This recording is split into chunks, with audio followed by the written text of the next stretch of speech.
परमात्मा के चरण में भाव पुष्प अर्पण करेंगे।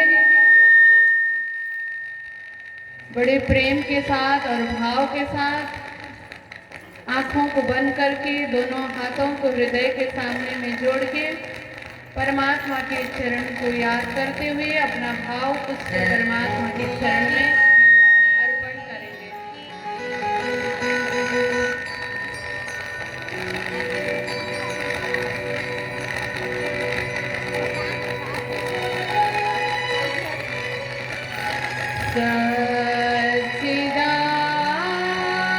नंद रूपाय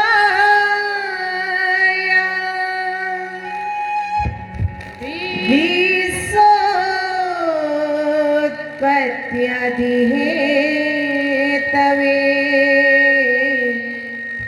तापत्रय विनाशाय श्रीकृष्णाय वयं नमः। चिदादित्यं किशोरांगं परधामि विराजितम् स्वरूपं सच्चिदानन्दं निर्विकारं सनातनम् बंसी विभूषितकरात्नवनीर्दाभा पीताम्बरधरुणभीमफलाधरुष्टा पूर्णेन्दु सुंदर मुखादरवीन्द्रनेत्रा कृष्णात् परं किमपि तमहं न जाने। बर्हापीडं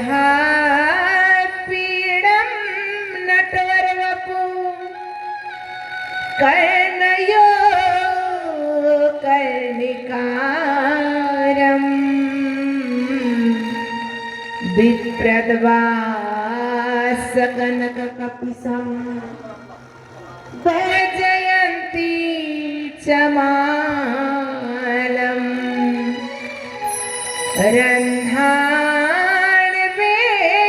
रन्ध्राणवेणुरधरसुदया पूरयन् गोपविन्दैः बिन्दारण्यं सपदरमणं प्राविशत् गीतकीर्ति प्रथमलागुदो चरणको धनियेन छुड़ायो छिना लाकतले लाल एड़िया मेरे जीव के यही जीवन इन पाओ तले पड़ी रहूं धनी नजर खोलो आतना पलना वालों निरखो नेत्रे मेरे जीव के यही जीवन।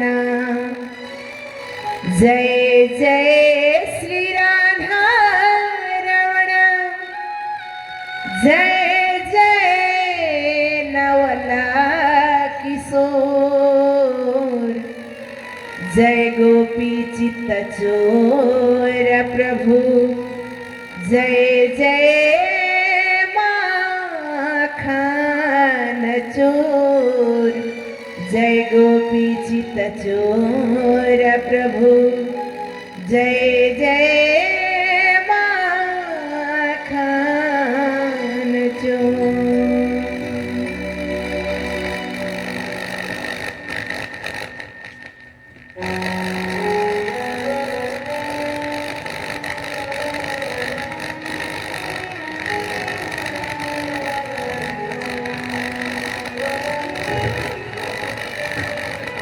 भगवत कल्पतरु अकारण करुणा वरुणालय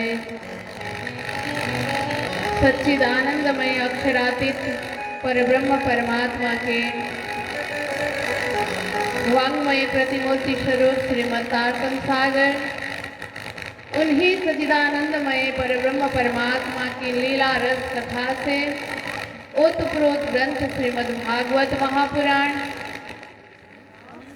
श्रीमद् तारतम सागर एवं श्रीमद् भागवत ज्ञान महायज्ञ में श्रीमद् तारतम सागर के माध्यम से हम सबको परमात्मा के चरण शरण में रमाने वाले परमादरणीय, परम पूजनीय, परम वंदनीय गुरु जी श्री के चरणों में प्रणाम करते हुए इस सुंदर दिव्य भव्य समागम में उपस्थित श्री कृष्ण प्रणामी साधनालय के समस्त धर्म प्रचारक प्रचारिकागण, साधक साधिकागण और ये सुंदर समागम में संगीत के माध्यम से हम सबको हृदय में भक्ति रस का प्रवाह करने वाले संगीतज्ञ बहन सरिता जी, संगीतज्ञ भाई भुवन जी, मनीष जी एवं उज्जैन जी और परब्रह्म परमात्मा के प्यारी प्यारी लाडली सखियां, धामधनी की अंगना स्वरूप सुंदर साथ जी एवं यहाँ उपस्थित धर्म प्राण धर्म शिरोमणि भक्तवृंद, आप सबके चरण में मैं प्रेम प्रणाम अर्पण करती हूँ। प्रणाम जी। परब्रह्म की असीम अनुकंपा को सिरोधार्य करते हुए हम सब यहाँ पर उपस्थित हैं। श्रीमद् भागवत ज्ञान महायज्ञ में हम रसगान कर रहे हैं। आज तृतीय दिवस के इस सत्र पर आप सबको हार्दिक हार्दिक हार्दिक स्वागत करते हुए परब्रह्म परमात्मा के लीला रस कथा से ओतप्रोत ग्रंथ श्रीमद् भागवत महापुराण ये क्या है। श्रीमद् भागवत में ही कहते हैं निगम कल्प तरोर गलितम फलम सुख मुखाद अमृत द्रव संयुतम। श्रीमद् भागवत क्या है? निगम कल्प तरोर गलितम फलम। निगम कल्प, कल्प माने वृक्ष। निगम, निगम क्या है? नितराम गमयति निगम सवेदः, वेद को कहते हैं निगम। पूर्ण ब्रह्म, ब्रह्म से न्यारे, कहते कहते क्या कहते? अगम जानिक निगम कहावे, खोजी खोजी पछिहार। अगम जानिक निगम कहावे, निगम वेद को कहते हैं।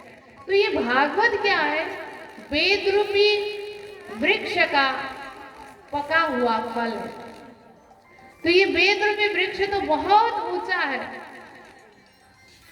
तो ऐसा पका हुआ फल है, तो इसको पान करना है, सेवन करना है। तो यहाँ क्या कहते हैं? ये वेद रूपी वृक्ष का जो फल है इसको खाना नहीं है। नॉर्मली फल क्या होता है? फल की बात आती है तो खाने की बात आती है ना। हम सब पूछते हैं स्याव खाओगे, संतरे खाओगे, आम खाओगे, केले खाओगे, खाओगे, लेकिन ये फल खाने वाला नहीं है। ये फल तो पीने वाला है, पीना है इसको। तो कैसे पिए इसको? फल तो खाया जाता है। कहते नहीं, ये फल ऐसा है इसमें छिलका भी नहीं है, गुठली भी नहीं है, रसी रस से भरा हुआ फल है। और कैसा है? पका है। तो एक भक्त को शंका आया, पूछता है भक्त, पका हुआ फल है, वेद रूपी वृक्ष तो बहुत ऊंचा होगा, तो वैसे ऊंचे वृक्ष से ये फल को कैसे प्राप्त किया जाए? तो व्यास महाराज कहते चिंता मत करो, फल पकता है ना तो गिर जाता है। तो फिर भक्त कहता है अच्छा फल पका है तो गिर गया, तो गिरा हुआ जो फल है ऊपर से नीचे गिरता है तो फट जाता है ना, नीचे जमीन में आता है तो फट जाता है, या ज्यादा पकने के बाद नीचे आया तो पिलपिलाया जाता है, तो मीठा नहीं होता है, स्वाद नहीं होता है उसमें। तो कहते नहीं, ये फल ऐसा नहीं है, बड़ा स्वादिष्ट है। इसका प्रमाण क्या है? कहते सुख मुखात अमृत द्रव संयुत। इसका प्रमाण यह है कि इसको सूक ने यानी कि तोते ने चोंच मारा हुआ है। बड़े बूढ़े कहा करते हैं ना, आप लोगों को भी पता है, तो पेड़ में जो फल लगते हैं, हमारे दादी नानी कहा करते थे कि फल तोड़ने जाते हैं तो बोलते थे जिसमें तोता ने चोंच मारा है उसको लेके आओ।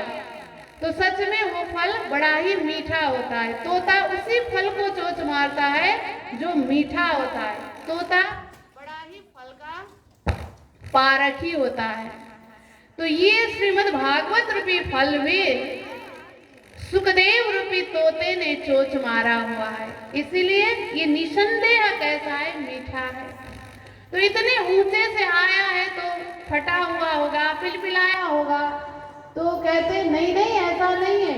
विद्वान लोग क्या कहते हैं, ये फल तो ऐसे डायरेक्ट ऊपर से नीचे नहीं आया है, ये फल तो अक्षरातीत परब्रह्म परमात्मा रूपी वृक्ष से, उस वृक्ष से ये फल टूटा, टूटने के बाद ये फल अक्षर रूपी शाखा में आया।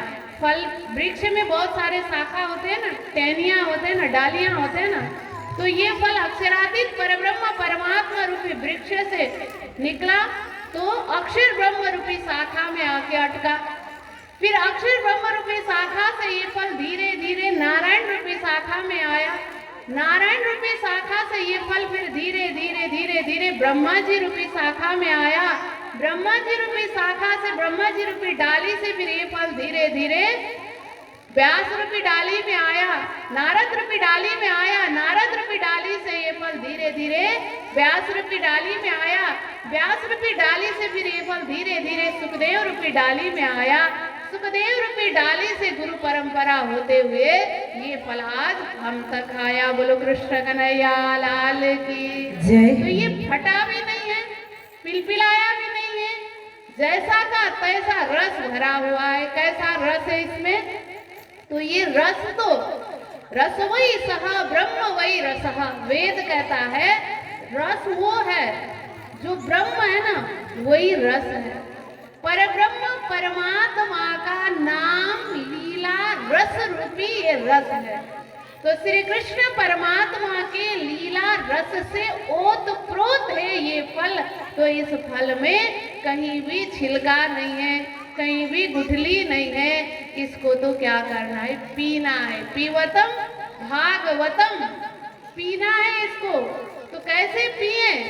मुंह से, ओठ से, स्ट्रॉ लगा के, ग्लास में डाल के नहीं, दोने से पीना है। कौन सी दोने से पीना है? तो कहते आजकल का जो डिस्पोजल होता है ना, उससे नहीं, ये पीना है दोनों कर्ण रंध्र रूपी दोने से। बोलो कृष्ण कन्हैया लाल की जय। कान रूपी दोने में डाल करके इस फल को पिया जाएगा। तो इस फल को कब तक पिए, कैसे पिए? कहते मुहुर हो रसिका भुवि भावुका, मुहु बार बार पीना है। कब तक पीना है? बार बार। मुहु हो, मुहु मोह का जब तक क्षय न हो, मोह का जब तक नाश न हो, तब तक इस फल को पीते रहो, पीते रहो, पीते रहो। और इस फल को पीने के बाद क्या होता है? कौन पी सकता है ऐसे? तो कहते हैं जो रसिक है, जो भावुक है, वही इस फल को पीते हैं। जिसको प्यास नहीं हो ना, जिसको रस नहीं लगा हुआ हो, जिसको प्यास नहीं हो ना, वो नहीं पीता है। कोई भी आदमी को भूख नहीं है तो आप जैसे भी भोजन बना करके दो तो कुछ ना कुछ तो कहेगा ही कहेगा। कोई प्यासा नहीं है ना तो उसको पानी के प्याऊ में जाता है, नाना तरीका बात करता है वो। रास्ता में प्याऊ होता है ना, वृंदावन में अक्सर गर्मी के समय में प्याऊ लगे हुए होते हैं, हमारे रायगढ़ में भी लगते हैं प्याऊ, पानी के मटके में पानी रखा होता है। तो एक सेठ जी पहुंचे, वृंदावन की बात है, तो एक छोटा सा लड़का प्याऊ में पानी की सेवा करने के लिए बैठा हुआ था। तो सेठ जी वहां पहुंचे तो कहते लड़का को, अरे भाई क्या है? तो लड़का ने कहा, सेठ जी पानी है, पी लीजिए। तो लड़का ने कहा, पानी निकालने लगा। तो सेठ जी कहते, अरे कैसा पानी है, गंदा होगा, बासी होगा, कल ही लाए होंगे। तो कहता, नहीं सेठ जी, बासी नहीं है, गंदा नहीं, पूरा साफ पानी है, मैंने सुबह ही भर के लाया हूँ। तो सेठ जी कहते, नहीं सुबह भर के तो लाया होगा, मटका माजा नहीं होगा। तो बट बच्चा कहता है, नहीं है सेठ जी, बिल्कुल, मैं जब भी शाम को जाता हूँ मटका माज के उलट के रखता हूँ, सुबह फिर एक बार पानी से धो धा के उसमें पानी भर के ले आता हूँ। तो फिर सेठ जी कहते, मटका तो धोया होगा तूने, ये पानी निकालने वाला जो ये जरू है इसको नहीं धोया होगा। तो कहता, नहीं सेठ जी, मटके के साथ साथ मैंने जरू भी धोया है। तो फिर सेठ जी कहते, पता नहीं गिलास कैसा गंदा होगा। लड़का कहता, नहीं सेठ जी, मेरे पास तो यूज एंड थ्रो है, एक आदमी पिया तो फेंक दिया, दूसरा ग्लास में रखता ही नहीं हूँ। तो इतना सारा बात बताने के बाद, इतनी सारी बात करने के बाद फिर लड़का ने कहा, अब तो पी लीजिए पानी सेठ जी, कोई इसमें कसर नहीं है। तो सेठ जी कहते, रख तेरा पानी, तुम्हें मुझे प्यास ही नहीं है। बोलो कृष्ण कन्हैया लाल की जय।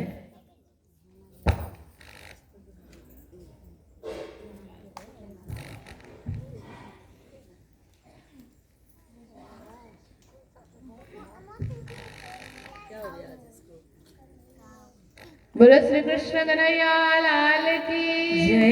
तो ऐसे ही प्यारे भक्तवृंद, ये जो फल है, ये श्रीमद् भागवत रूपी रस है, ये भी जो प्यासू है, जिसके अंदर पिपासा जगा हुआ है, जिसके अंदर परमात्मा के प्रति प्रेम का रस जगा हुआ है, प्रेम का भाव जगा हुआ है, वही पान कर सकता है। नहीं तो लोग आते हैं, वक्ता कैसा है, किस तरह से बैठा है, स्टेज कैसा बनाया है, कहाँ से आया है, कैसे बोलता है, संगीतकार कैसे है, ये सारी बातें इधर उधर का देखते रहते हैं। प्रसंग तो इधर से निकला इधर गया, कुछ भी अंदर जाता नहीं, क्योंकि प्यास नहीं है ना। जिसके अंदर प्यास है वही पी सकता है। इसीलिए क्लियर कह दिया है, जो रसिक है, जो भावुक है, वही पीता है। तो ऐसे परब्रह्म परमात्मा रूपी वृक्ष से आया हुआ ये दिव्य फल का रसस्वादन हम कर रहे हैं। परमात्मा की असीम अनुकंपा हमारे ऊपर बरस रही है।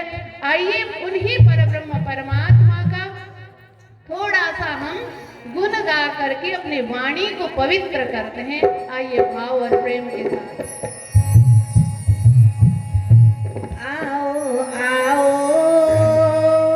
मेरे नंदलाल आ जाओ, आओ आओ मेरे नंदलाल आ जाओ, आओ आओ मेरे गोपाल आ जाओ, आओ आओ मेरे गोपाल आ जाओ, आ जाओ जरा दिल में समा जाओ, आ जाओ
कृष्ण कन्हैया लाल की जय। राधे रानी सरकार की जय जय श्री राधे।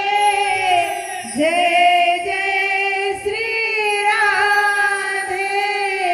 जय जय श्री राधे। प्यारे भक्तवृंद, कल के प्रसंग में हमने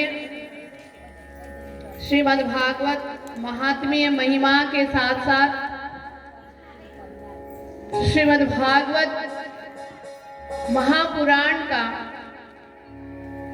रचना क्यों हुआ, कैसे हुआ, किस कारण से हुआ, फिर ये श्रीमद् भागवत के रचना के संदर्भ में ही भागवत की कथा सुखदेव जी महाराज ने परीक्षित को क्यों सुनाया, क्या कारण पड़ा। तो इन प्रसंग में परीक्षित को श्राप पड़ा। ऋषि के द्वारा, ऋषिपुत्र बालक के द्वारा श्राप पड़ने के बाद फिर परीक्षित ने अपना सारा राजपाट सब अपने पुत्र जन्मेजय को सौंप करके वो गंगा किनारे पहुंचे, जहां जाकर के बहुत समस्त संत ऋषिजन सबको आह्वान किया परीक्षित ने कि हमें मुक्ति का मार्ग बता दीजिए। केवल 7 दिन हमारे पास है, तो 7 दिन में हमें कैसे मुक्ति मिलेगी। इस तरह का आह्वान, इस तरह का प्रश्न परीक्षित ने किया। गंगा के किनारे में कोई भी वहां पर सामने में आता नहीं। बड़े बड़े संत, बड़े बड़े विद्वान, बड़े बड़े महर्षि लोग वहां पर थे। सब सोचने लगते हैं कि अरे भाई, हम तो वर्षों से साधना कर रहे हैं, मुक्ति नाम की क्या चीज है हमें तो अभी तक हाथ लगी नहीं है, तो हम इनको कैसे बताएं। कितने संत लोग सोचते हैं कि अरे देखो, परीक्षित इतना त्यागी है, इतना बड़ा राज्य, इतना बड़ा वसुधा, पूरे धरती का ये वसुधा का एकमात्र चक्रवर्ती सम्राट थे परीक्षित। इतना सारा संपदा, ये ऐश्वर्य सब कुछ क्षण भर में छोड़ करके, बिल्कुल भी मोह नहीं, जरा भी मोह नहीं, इतना सब कुछ त्याग करके, इतना वैराग्य हो करके निकले हैं। हम तो संत होने पर भी, साधु होने पर भी हमें तो अभी भी मोह थोड़ा थोड़ा है। हमें तो अभी तक तो अपने कौपीन वस्त्र लंगोटी में तो हमें थोड़ा सा मोह है कि अभी खाए तो कल क्या खाएं, कल के लिए हमें थोड़ा सा अभी भी उद्यम करना है, सोच है। लेकिन उनको तो जरा सा भी कुछ भी प्रवाह नहीं है। ऐसे ही निकले हुए इतने बड़े त्यागी है, तो इनको हम कैसे क्या समझाएं, कैसे उपदेश करें। सबको ही पीछे पीछे हटते हैं। तो ऐसे में ही तत्रा भगवत व्यास पुत्र हो, व्यास के पुत्र सुखदेव जी महाराज जो परमहंस थे, जिनका पैदा जब हुआ, पैदा होते ही ये माँ के गर्भ से जंगल की ओर निकले थे। और पैदा भी कितने साल में हुए? 12 साल में। 16 साल कहा है भागवत में, तो 16 साल तक माँ के गर्भ में रहे। कोई साधारण बालक नहीं थे। सुखदेव जी महाराज, एक बार क्या हुआ,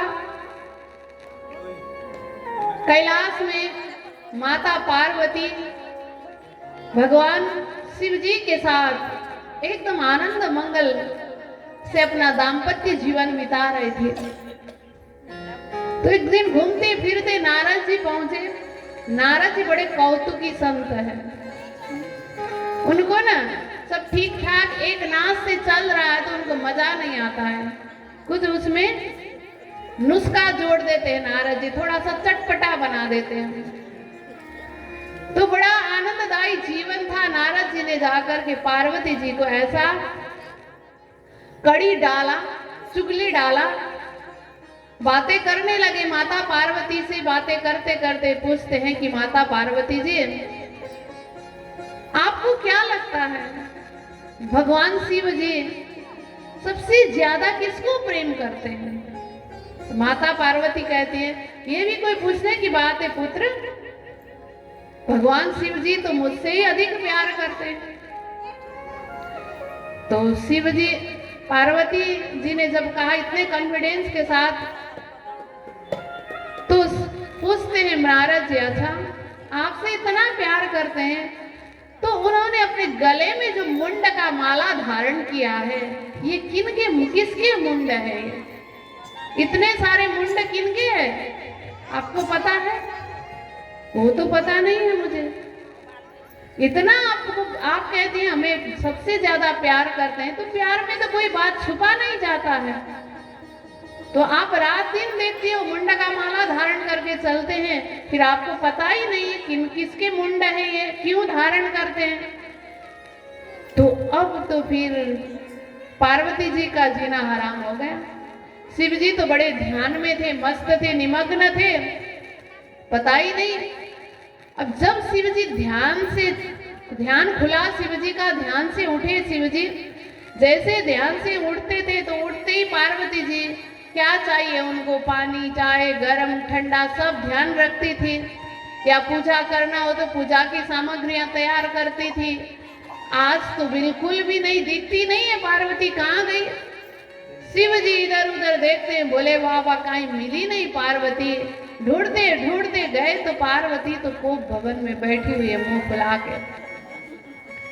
आश्चर्य हुआ शिव जी को, पूछने लगे क्या हुआ देवी, क्या बात है? तो बोलती नहीं है, पूरा मुंह फुला के बैठी हुई है। पूछते हैं शिव जी, अरे किसने तुम्हें इतना सुंदर मुंह को इतना गंदा बनाने का कर्म किया, किसने क्या किया? तो फिर ना शिव जी बोलती नहीं पार्वती, तो शिव जी ने ध्यान दृष्टि से देखा क्या हुआ था। आज तो देखा नारद जी आए हुए थे। जब नारद जी आए हुए थे पता चला शिव जी को, तो यही कुछ ना कुछ कर देता है गड़बड़, तो इसी ने गड़बड़ किया। तो फिर शिव जी ने बहुत फुसलाया पार्वती जी को। तो पार्वती ने पूछा, हे स्वामी आप सबसे अधिक किसको प्रेम करते हैं? तो शिव जी ने कहा, हे देवी ये भी कोई पूछने की बात है, मैं तो तुमको ही अधिक प्यार करता हूँ, तुमसे ही अधिक प्रेम करता हूँ। पार्वती जी कहती, झूठ, अगर हमसे आप ज्यादा प्रेम करते हैं तो आपने गले में किसके मुंड का धारण किया है? ये माला किसके मुंड का है? इतने सारे मुंड धारण किए हुए आपने, ये किसके है?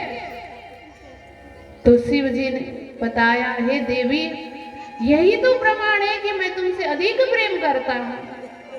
ये मुंड और किसी के नहीं है, तुम्हारे ही मुंड है। तुम जब जब जन्म धारण करती हो तो शरीर त्याग करके जाती हो, तो तुमसे मेरा इतना लगाव होता है, इतना मैं प्रेम करता हूँ, तो तुम्हारे हर जन्म से मैं अलग रह ही नहीं सकता हूँ। इसीलिए मैंने तुम्हारे मुंड का माला बना करके अपने हृदय में हमेशा ही धारण किया हुआ है। तो बड़ा खुश हो गई पार्वती। फिर कल सुबह नारद जी आए तो बड़ा भटकी पार्वती जी, तू कहीं का निकम्मा, बसे बसाई गृहस्थी में तू आग लगाने के लिए आता है। हमारा अच्छा खासा गृहस्थी में तूने भेद पैदा करने का कोशिश किया। बहुत डांट लगाई पार्वती जी। नारद जी एकदम शांत होकर के, धीर होकर के, मंद मंद मुस्कुराते हुए हंसते रहे, कुछ बोले नहीं। जब पार्वती जी का डांट फटकार खत्म हुआ तो फिर नारद जी पूछते, अच्छा माँ बताइए, तो एक बार आपके दिमाग में आया नहीं एक प्रश्न, तो आपसे अधिक प्यार करते हैं शिव जी, तो आप जब बार बार जन्म धारण करती हो और बार बार आप मरती हो, तो फिर शिव जी तो मरते नहीं है क्या? तो आपके मुंड का माला वो धारण करते हैं, तो ये कैसे हुआ? अगर आपसे ज्यादा प्रेम करते हैं तो शिव जी जैसे आपको क्यों अमर नहीं बनाया? फिर शंका डाल दिया। तो फिर पार्वती जी ने फिर ऐसे ही पूछा। दूसरे दिन शाम को शिव जी ने फिर बताया, देखो पार्वती, मैंने अमर कथा सुन रखा है, मैं अमर कथा का ज्ञाता हूँ, अमर कथा के प्रभाव से मैं मरता नहीं हूँ। तो अब पार्वती भी अब जिद करने लगी, आप अगर मुझसे इतना प्रेम करते हो तो मुझे भी अमर कथा सुनाइए, मैं भी अमर कथा सुनना चाहती हूँ, मुझे भी सुनाइए। तो शिव जी ने समझाया, देखो पार्वती, ये अमर कथा हर कोई नहीं सुन सकता है। अमर कथा सुनने के लिए पात्रता होना जरूरी होता है, बिना पात्रता ये नहीं टिकता है, नहीं सुनाया जाता। इसके लिए स्थान भी उचित चाहिए, पात्र भी उचित चाहिए। बहुत समझाया शिव जी ने, लेकिन पार्वती जी मानी नहीं, बहुत जिद करने लगी। तो अंत में शिव जी को कुछ चला नहीं, शिव जी ने कहा चलो हम सुनाएंगे तुमको अमर कथा। अमर गुफा में लेके गए शिव जी पार्वती जी को, और वहां जाकर के पहले शिव जी ने ताली बजाया, पूरा जोर से डमरू का डिम आवाज किया, जिन आवाज से जितने भी वहां पर पशु प्राणी जीव जंतु जो भी थे सब उस जंगल से बाहर निकल गए। दूसरी बार फिर शिव जी ने अपने त्रिशूल को भेजा वहां पर, पूरे त्रिशूल ने राउंड लगाया, कोई वहां है क्या, कोई जीव कोई प्राणी है क्या, तो पूरा छान मारा, कोई मिला नहीं।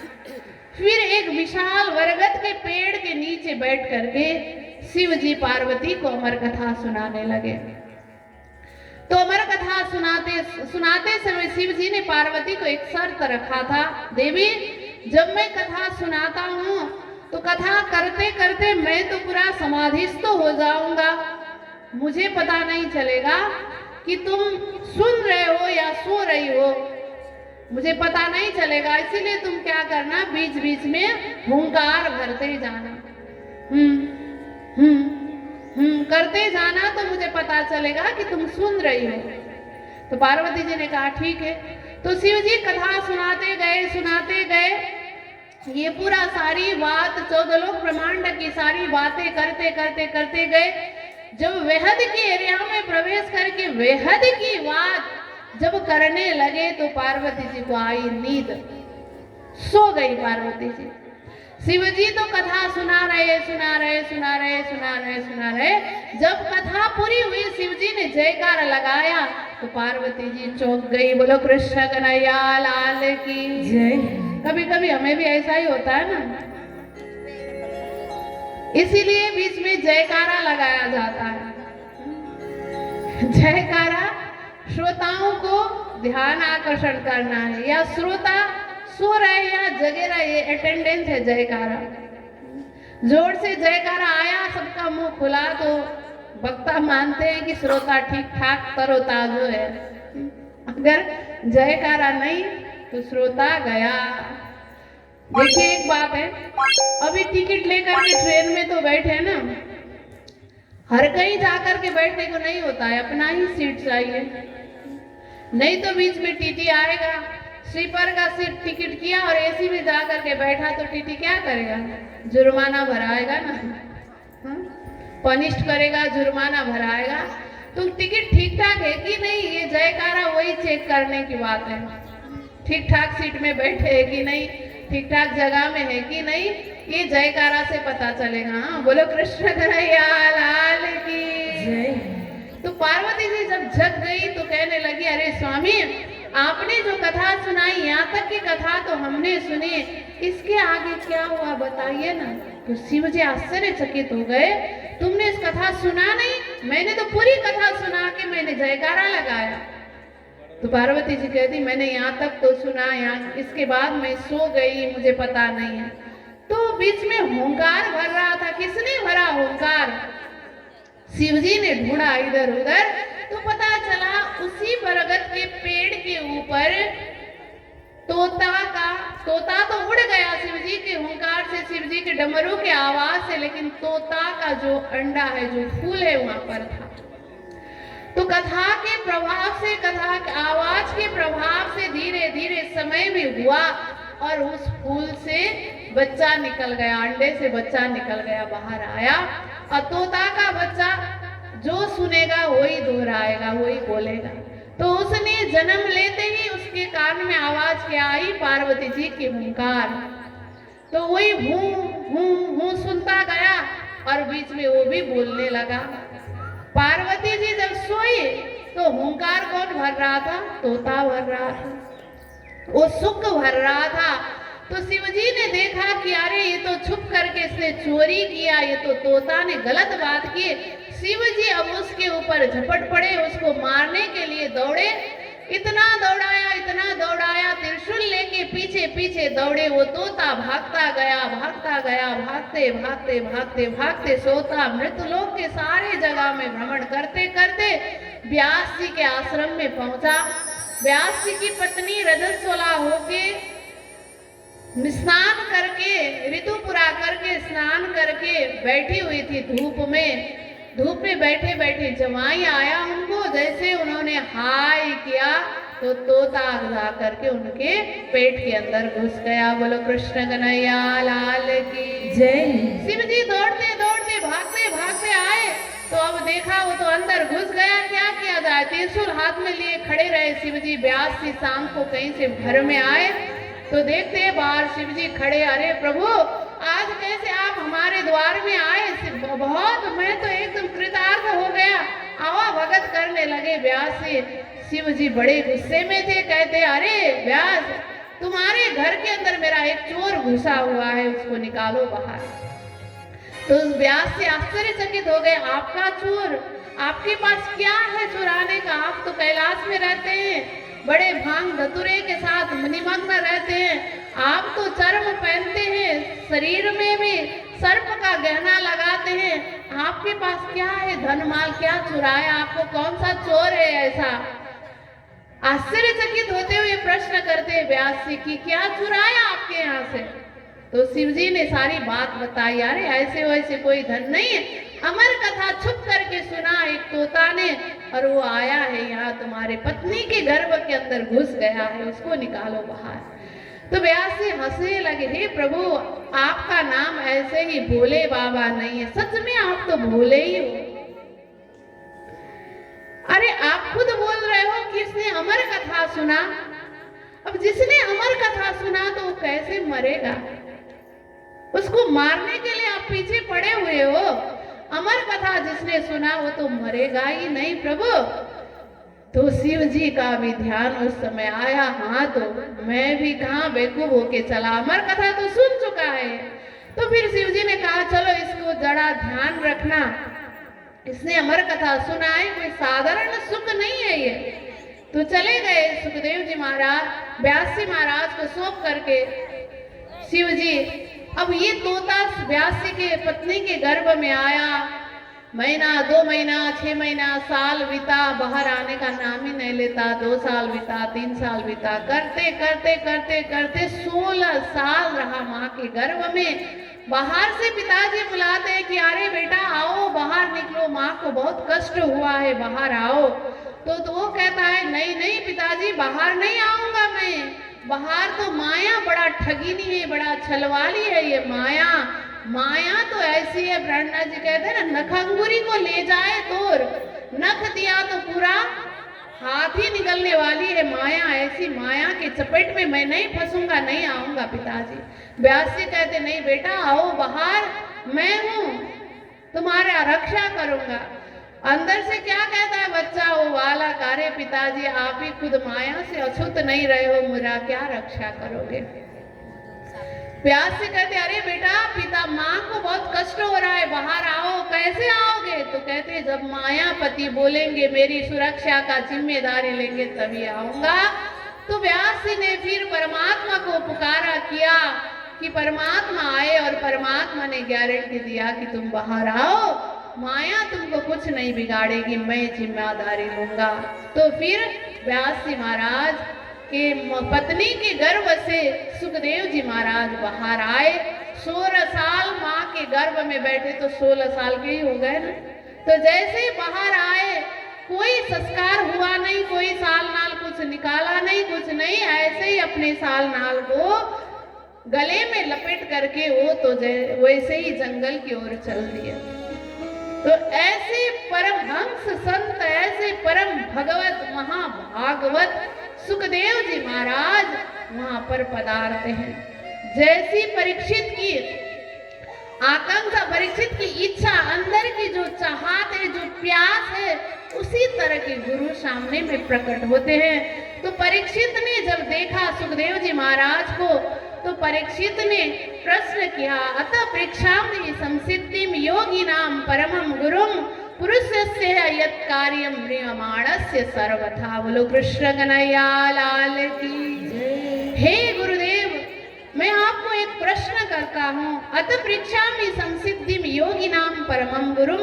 हे योगियों के भी परम गुरु सुखदेव जी महाराज, मेरा एक प्रश्न है, आप बताइए, जो म्रियमाणस्य सर्वथा, म्रियमाण जो जीव है, म्रियमाण जो प्राणी है, मरणासन्न अवस्था का जो प्राणी है, उसको क्या करना चाहिए, कैसे उसका उद्धार होगा? तो ये प्रश्न जब सुना, सुखदेव जी महाराज ने बड़ा ही खुश हो गए।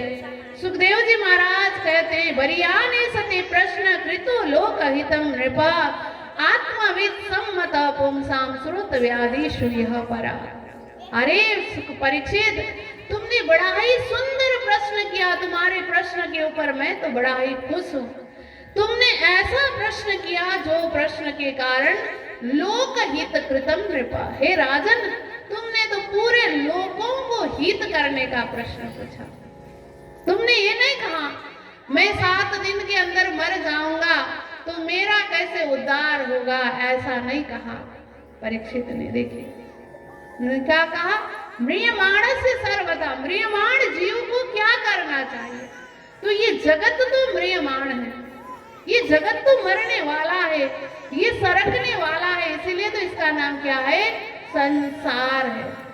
संसरती थी संसार, ये हमेशा सरकता ही रहता है, पल पल सरकता रहता है। बच्चा से कुमार, कुमार से यौवन, यौवन से वृद्ध, वृद्ध से फिर शरीर गया सरका, फिर इस शरीर से उस शरीर में, उस शरीर से उस शरीर में, उस शरीर से उस शरीर में सरकता ही रहता है प्राणी, सरकता ही रहता है जीव, इसीलिए इसका नाम है संसार। ऐसे सरकने वाले संसार में हर कोई प्राणी मरता है, तो सबके उद्धार की बात आपने कही है। हे राजन, मैं बहुत ही खुश हूँ आपके प्रश्न से, क्योंकि संसार में लोग तो ऐसे ही समय यापन करते हैं। निद्रया ह्रियते नक्तम व्यवायन च वया दीवाचार्थे हया राजन कुटुंब भरणे नवा। संसार में समय तो है लोगों के पास, लेकिन दिन कैसे बीतता है, दिन भर अपना पेट कैसे भरे, पेट कैसे भरे, इसी प्रयास में लगते लगते लगते दिन चला जाता है और रात निंद्रया, सोते सोते रात बीतता है। थोड़ा कुछ भी समय बचता है तो फिर लोग क्या करते हैं, एक दूसरे में बातचीत करते हैं, इसकी बात उसके साथ, उसकी बात उसके साथ, इसकी बुराई उसके साथ, उसकी बुराई उसके साथ, अपना प्रशंसा दूसरों के साथ करते करते ही दिन बीतता है। तो लोगों को ये सोचने का फुर्सत नहीं है कि इस शरीर से सरक के फिर हमें निकलना पड़ेगा, कहीं जाना पड़ेगा, कोई मोक्ष नाम का भी एक चीज है, कोई मुक्ति नाम की भी एक मार्ग है, उस मार्ग को पकड़ने का तो फुर्सत ही नहीं है। लेकिन तुमने ऐसा प्रश्न पूछा, बहुत ही मैं खुश हूँ, सराहना करते हैं और बताते हैं, देखो परीक्षित, तुम्हारे पास तो 7 दिन है, बहुत है 7 दिन। परीक्षित भी यहाँ करके बहुत खुश होते हैं कि 7 दिन का तो गारंटी मिला हुआ है ना परीक्षित को। देखिए हमारे पास तो वो भी गारंटी नहीं है 7 दिन का, जाना तो 7 ही दिन के अंदर है। रविवार, सोमवार, मंगलवार, बुधवार, वीरवार, शुक्रवार और शनिवार, यही 7 दिन है हमारे पास में। परीक्षित का तो 1 सप्ताह निश्चित था, आज से लेकर के आज फलने दिन तक, हमारा तो वो भी नहीं है। क्या किसी के पास गारंटी? पल पल ही है, कब मरना है हमें पता ही नहीं है, फिर भी हम इतने बिंदास चलते हैं। सुखदेव जी महाराज कहते हैं, परीक्षित चिंता मत करो, तुम्हारे पास तो 7 दिन है। खटवांग राजा ने 2 घड़ी में ही अपना उद्धार किया था। आप चिंता मत करो, परमात्मा का स्मरण करो, सत्संग करो, सत्संग में जाओ, सत्संग करो, संतों के संग में तुम आए हो, संत के पास में तुम आए हो। सत्संग से ही जीवन का निर्वारण होता है, हर कष्ट का, हर पीड़ा का, हर दुख का। इसीलिए तो भगवान शंकराचार्य कहते हैं सत्संगत्वे निसंगत्वम, निसंगत्वे निर्मोहत्वम, निर्मोहत्वे निश्चल तत्वम, निश्चल तत्वे जीवन मुक्ति। भज गोविंदम, भज गोविंदम, गोविंदम भज मूढ़मते। भगवान शंकराचार्य ने सत्संगत्वे निसंगत्वम, सत्संग करते करते करते करते करते करते इस शरीर से निसंगता मिलती है। जब शरीर से निसंगता मिलने का मतलब है वैराग्य आता है। वैराग्य आने के बाद ही निर्मोह हो जाते हैं, मोह से रहित हो जाते हैं। फिर मोह से रहित होने के बाद निश्चल तत्व, परमात्मा तत्व, परम तत्व में जाकर के टिक पाएंगे। जब तक मोह नाश नहीं होगा, जब तक मोह से ऊपर नहीं उठेंगे, तब तक ये मिलने वाला नहीं है। अब यहाँ सुखदेव जी महाराज परीक्षित को परमात्मा का स्वरूप का वर्णन करते हैं। पहले परमात्मा का स्थूल स्वरूप का वर्णन करते हैं। परमात्मा के स्थूल शरीर में, यानी कि ये संसार, ये सृष्टि है, ये सृष्टि को विराट पुरुष का कल्पना करते हुए बताते हैं कि ये सृष्टि में जो 14 लोक ब्रह्मांड है, 14 लोक ब्रह्मांड में जो पाताल है, पाताल में तस्य ही पाद मूलम पठंती पाशि प्रपदे रसातलम महातलम विश्व सृजोत गुल्पो तलातलम वही पुरुषस्य जंगे है।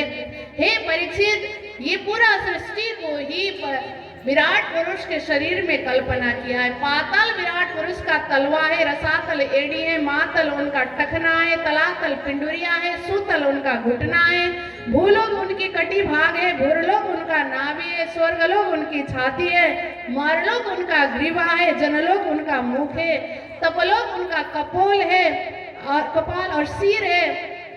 ऐसे ही इंद्र आदि जो देवता है वो विराट पुरुष का भुजा है। 5 तत्व और जो देवता है वो सारी इंद्रियां है उस पुरुष का।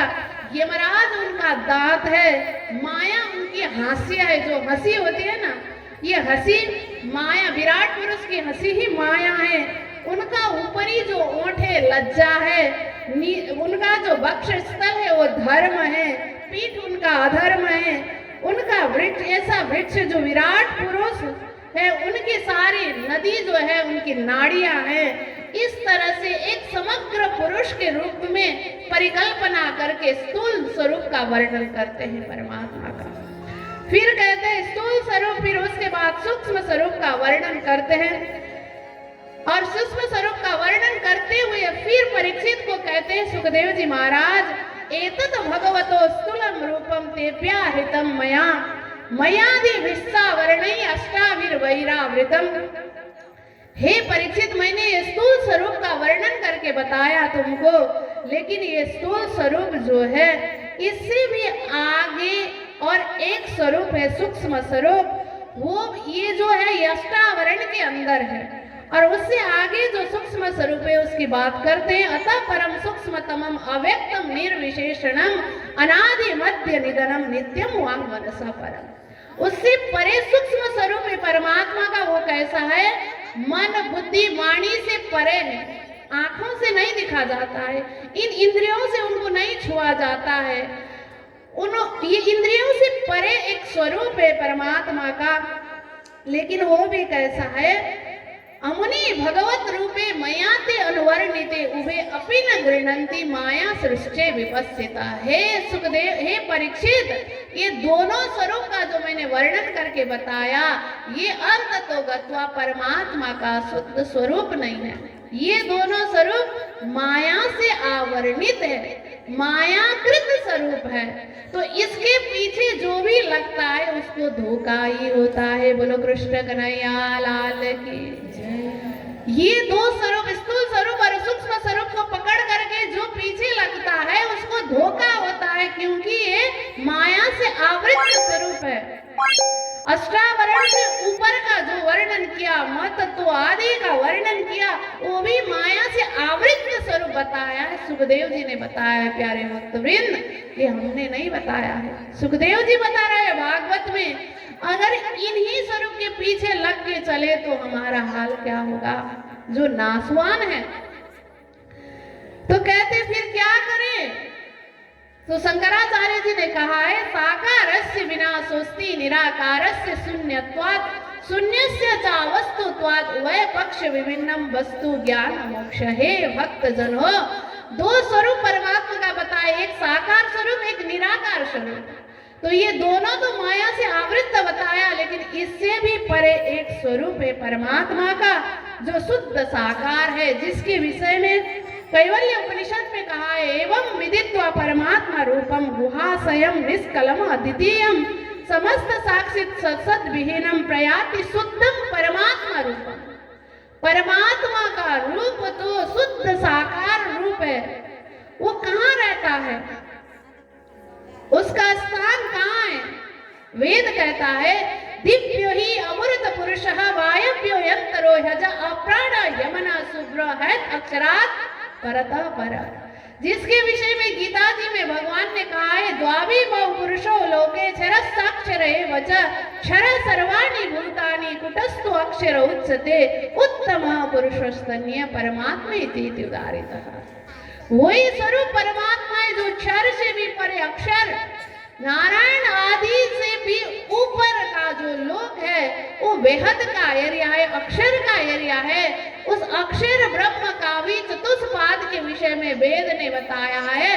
तो उस चतुष्पाद के ऊपर जो अव्याकृत सबली केवल सत्स्वरूप, ये अक्षर का एरिया है, उस अक्षर के एरिया से पर, बेहद के एरिया से पर दिव्य ही अमृत पुरुष वायव्यंतरो ह्यज अप्राण यमन शुभ्र। कैसा है स्वरूप? प्राण से परे, इंद्रियों से परे, ये हमारा मन, हमारा बुद्धि, हमारे ये चर्म चक्षु से वो नहीं दिखाई देता है। कहाँ है वो? है अक्षरात् परतः पर, अक्षर ब्रह्म से भी परे वो रहता है। तो वो स्वरूप, उसको पकड़ो, ये लक्ष्य करते हैं यहाँ पर सुखदेव जी महाराज परीक्षित को, प्यारे सुंदर साथी भक्तवृंद। तो इस तरह से द्वितीय स्कंद में ये बात बताई सुखदेव जी महाराज ने परीक्षित को कि तुम शुद्ध साकार परब्रह्म परमात्मा की ओर अग्रसर हो जाओ। हे परीक्षित, अगर इधर लटकते रहोगे, इधर ही आओगे, तुम ये दोनों साकार और निराकार स्वरूप में ही तुम घूमते रहोगे, तो तुम्हारी मुक्ति नहीं है। तुम तो फिर इन्हीं स्वरूप को पकड़ के रहोगे, साकार और निराकार में उलझे रहोगे, तो पुनरपि जननम पुनरपि मरणम पुनरपि जननी जठरे शयनम ये संसारे भव दुस्तारे कृपया पारे पाई मुरारे। इसीलिए कहते भज गोविंदम गोविंदम भज मूढ़मते। शंकराचार्य कहते हैं, अगर इन्हीं स्वरूप में साकार और निराकार में उलझते रहोगे तो फिर बार बार इस संसार में जन्म मरण के चक्र में पड़ना पड़ेगा। तो ऐसे शुद्ध परम विशुद्ध बात सुखदेव जी महाराज ने बताया परीक्षित को, प्यारे भक्तवृंद।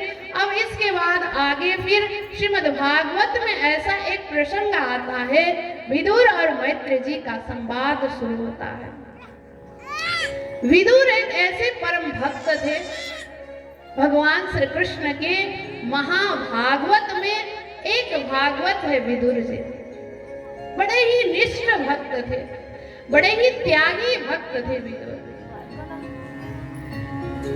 विदुर जी जब महाभारत की युद्ध की बातें चली, बहुत रोकने का कोशिश किया विदुर जी ने महाभारत की युद्ध को टालने का, लेकिन टला नहीं गया युद्ध। युद्ध न टलने के बाद अब युद्ध हो ही जाएगा, तो यहाँ पे मुझे रहना नहीं है। तो वहां मेरी बात कोई सुनता नहीं। विदुर जी का कहना ये है, नीति ये कहती है कि जहां पर आपकी बातें कोई सहस्र स्वीकार नहीं करता है, कोई सुनना नहीं चाहता है, उस जगह में आपको नहीं रुकना चाहिए। तो विदुर जी ने भी ये बात सुनी। जब विदुर जी ने कहा, स्वयं भगवान श्री कृष्ण शांति दूत बन करके आए हुए थे युद्ध को रोकने के लिए, लेकिन विदुर जी के साथ विदुर जी ने कहा कि इस युद्ध को टालो, इस युद्ध को रोको। दुर्योधन ने उल्टी सीधी बातें कही। तो उसी समय दुर्योधन के विषय में कुछ कहा तो ये दासी पुत्र जिस थाली में खाता है उसी थाली में थूकता है, इसको यहाँ से क्यों नहीं निकालते हो करके इस तरह से कटु वचन दुर्योधन ने कहा। तो धनुर्निदाय अपने धनुष को भी वहीं रख करके, दुर्योधन के द्वार में ही रख करके विदुर जी तीर्थ यात्रा की ओर चल पड़ते हैं। तो तीर्थ यात्रा करते करते करते करते बहुत समय बीता। इधर महाभारत की युद्ध पूरी हुई। युद्ध पूरी होने के बाद अब फिर भगवान श्री कृष्ण भी स्वधाम पधार गए। श्री कृष्ण स्वधाम पधारने के बाद विदुर जी तीर्थ यात्रा करते करते घूमते घूमते आते हैं। तो वृंदावन में जब पहुंचते हैं तो मैत्र जी से मुलाकात होती है विदुर जी की। मैत्र जी से मुलाकात हुई तो मैत्र जी से मिलते हैं तो सारी बातें पता चली विदुर जी को। तो विदुर जी और मैत्र जी एक आपस में संवाद करते हैं, बातें करते हैं, पूछते हैं कैसा है, क्या है, द्वारिका में क्या हालचाल चल रहा है, हमारे पांडव कैसे हैं, श्री कृष्ण कैसे हैं, एक एक बात पूछने लगते हैं। तो सारी बात जब यहाँ पता चलता गया, बातें होती गई, तो बचपन की याद, पहले पहले पहले की जो याद है, इस याद से विदुर जी को ऐसा स्मरण होता है, हृदय एकदम विह्वल होके आता है। उन दिनों का याद करते हैं जिस दिन भगवान श्री कृष्ण शांति दूत बन करके आए थे। तो उस दिन विदुर तो ऐसे परम भागवत थे, है तो वो महामंत्री थे। विदुर हस्तिनापुर के महामंत्री थे, लेकिन हस्तिनापुर की सारे सुख सुविधा, महामंत्री जो सुख सुविधा यूज करता है वो तो जनता के ही कर से आया हुआ धन से करता है ना। तो इसीलिए विदुर जी क्या कैसी सोच थी उनकी, जनता का खून और पसीनास के धन में मैं सुख सुविधा नहीं कर सकता हूँ, क्योंकि मैं तो परमात्मा का भक्त हूँ, भक्ति में मुझे बाधा आ जाती है। इसीलिए वो अपना एक छोटा सा एक पर्ण कुटीर बना करके पर्ण कुटीर में रहते थे। तो उस दिन का याद करते हैं विदुर जी कि ओहो, मैत्री जी ने बताया जब श्री कृष्ण वहां पर आए, पहले से इतना भक्ति था, इतना भक्ति से ओतप्रोत थे। विदुर जी और विदुरानी जी बातें करते थे एक आपस में। जब श्री कृष्ण हस्तिनापुर आए शांति दूत बन करके ये पता चला, तो विदुरानी विदुर जी से पूछती है कि अरे आप हमेशा ही श्री कृष्ण की बातें करते हैं, श्री कृष्ण की भक्ति में ऐसे ओतप्रोत रहते हैं, क्या आज श्री कृष्ण प्रभु पधारे हैं हस्तिनापुर में, तो हमारे घर भी आएंगे क्या? आप उनको कैसे बुलाते हैं, कैसे पुकारते हैं? वो हमारे घर आएंगे तो आपको क्या पुकारेंगे, कैसे बुलाएंगे? तो विदुर जी बताते, देखो भाग्यवान, वो तो हमेशा ही हमें काका काका पुकारते हैं, काका काका कह करके बुलाते हैं।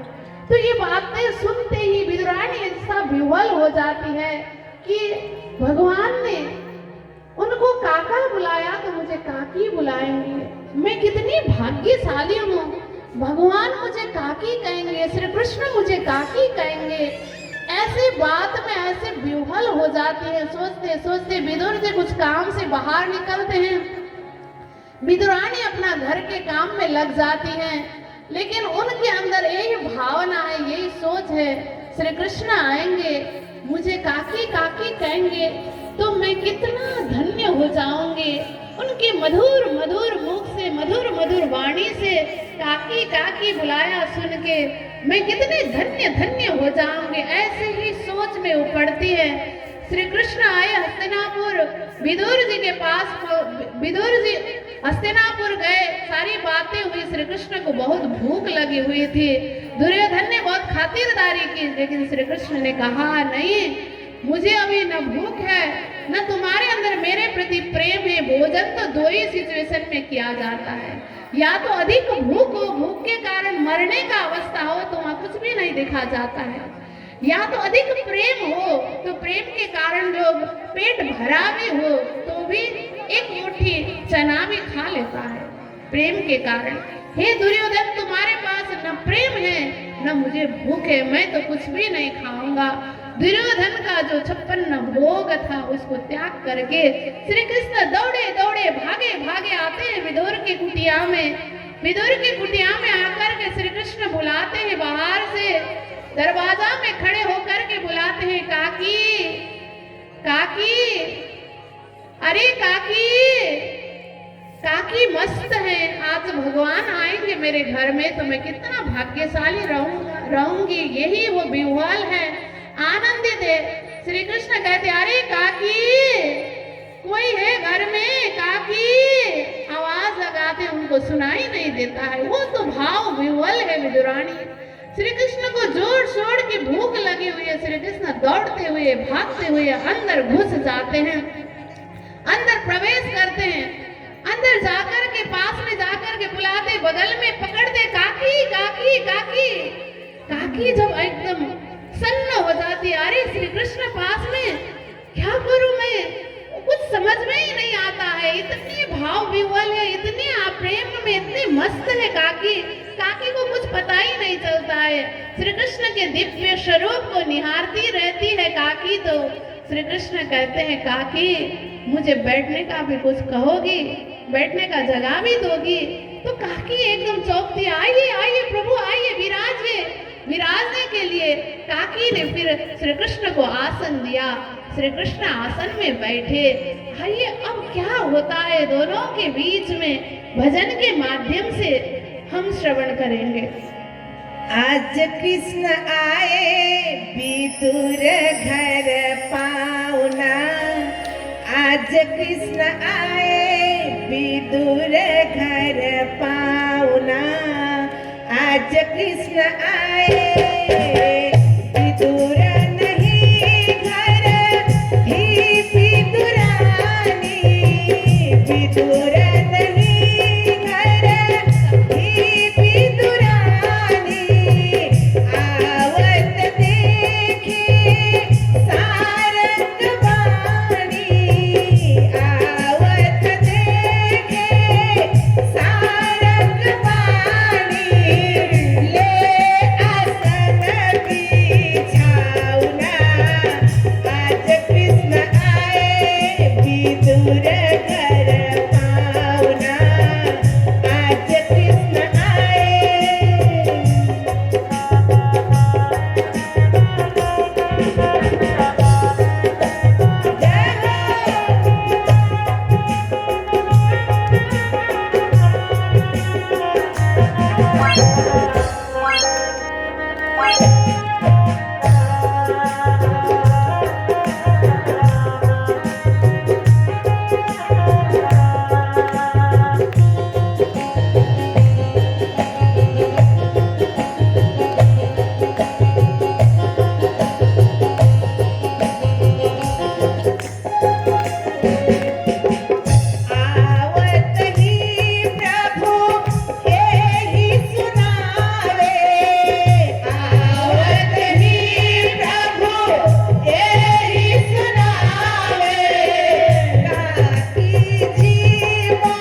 तो छिलका भी बचा पाएंगे, लेकिन काकी का प्रेम कहाँ तक आगे ले जाएगा, कहाँ तक जाएगा, देखिए आगे क्या होगा।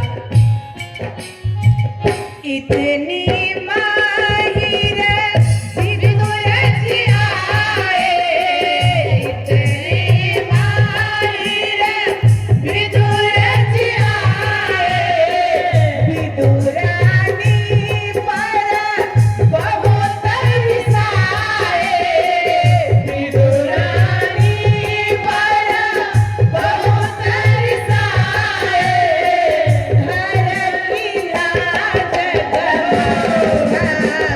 आज कृष्ण आए, विदुर घर पाउना। विदुर जी ने विदुरानी का हाथ पकड़ करके फेंक दिया। छिलका खिला रही हो भगवान को, गिरी खिलाना चाहे, लो प्रसाद लेके आए, मिठाई लेके आए दुकान से, ये मिठाई खिलाओ भगवान को, ये भोग लगाओ करके विदुर जी स्वयं भगवान को मिठाई खिलाने लगे। विदुर भी इतने मस्त है, इतने आनंदित होकर के भगवान को खिलाते हैं। भगवान ने एक रात पाया, एक रात गाते ही भगवान ने कहा, बस काका जी हो गया काका जी, जो स्वाद मुझे काकी के खिलाने पे आ रहा था, काकी जो मुझे खिला रही थी, वो स्वाद मुझे इसमें नहीं आ रहा है काका जी, मना कर देते हैं। देखिए प्यारे भक्त में कैसा होता है भाव, प्रेम। आश्चर्यचकित हो गए विदुर जी कि अरे मैं तो इतना मिठाई लेके आया, भगवान कहते इसमें आनंद नहीं है, इसमें स्वाद नहीं है। भगवान ने काकी के छिलके में इतना स्वाद पाया, इतना रस पाया प्यारे भक्तवृंद। सच में क्या छिलका में स्वाद था? देखिए भोग तो हम भी हर रोज लगाते हैं ठाकुर जी को अपने घर में, अपने अपने गच्छ अनुसार, अपने अपने क्षमता अनुसार, लेकिन हमें ये ख्याल होना चाहिए कि ठाकुर जी पाते क्या है। गुरुजी मंगलदास से अपने शुक्ति में कहते हैं, देखो तुमने परमात्मा को भोग लगाने के लिए सबसे पहले एक पाटा बिछाया, पाटा के ऊपर फिर रुमाल बिछाया, रुमाल के ऊपर फिर थाली रखी, थाली के ऊपर फिर कटोरी रखा, कटोरी के ऊपर तुम व्यंजन रखते हो, हलवा पूड़ी खीर जो भी है, ड्राई फ्रूट्स फल फूल जो भी आप रखते हो, और इतना रखने के बाद आप सोचते हो भगवान को भोग लग गया, नहीं लगा। गुरुजी पूछते हैं इतना में भोग लग गया, हो गया?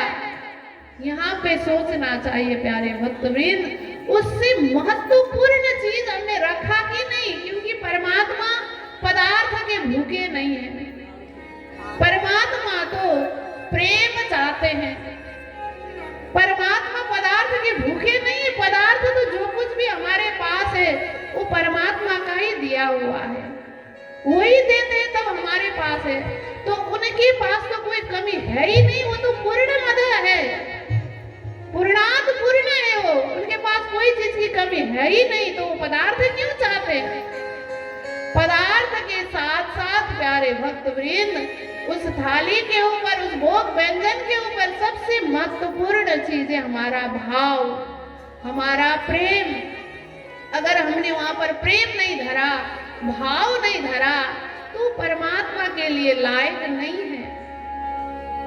हमें प्रेम परमात्मा को देना चाहिए, हमें भाव रखना चाहिए परमात्मा के ऊपर। देखिए हम भी खुद भी हम बहुत भूख लगी है, किसी के घर में गए या अपने घर में ही गए, भूख के मारे पेट एकदम उमड़ रहा है, पेट में चूहे दौड़ रहे हैं, बहुत भूख लगी है, खाने के लिए बहुत बढ़िया सेंट भी आ रहा है, घर के बाहर से हलवा पूरी खीर कचौड़ी का सेंट आ रहा है, भूख भी बहुत जोर की लगी हुई है, सेंट भी इतना बढ़िया आ रहा है, बड़े मस्त से एकदम मुंह मिठाते हुए अंदर गए, अंदर थाली भी एकदम सजी हुई है, 56 भोग की थाली सजी हुई है, लेकिन लेकर के देने वाले जो होते, परोसने वाले जो होते हैं, वो मुंह फुलाते हुए, लाओ खाओ पृथ्वी के भार क्यों आए हो, ऐसे मुंह फुलाते हुए अगर दिए किसी ने तो खाएंगे? आप हम खा पाएंगे? जितनी भी भूख लगी हो वो व्यंजन हमें भाता नहीं, हमें रुचता नहीं। बदले में अभी अभी खाए हुए 56 भोग पेट फुल भरा हुआ है, कोई भी प्रेम से कहता है अरे आइए ना, आइए ना, आप आए, बड़े भाग है हमारे घर में आप पधारे हैं, आइए, आपके अंदर तो परमात्मा का वास है, आइए विराजिए करके एक मुट्ठी चना भी देता है। पेट भरा हो तो भी हम वहां से 2-4 दाने चना को खा लेते हैं। क्यों?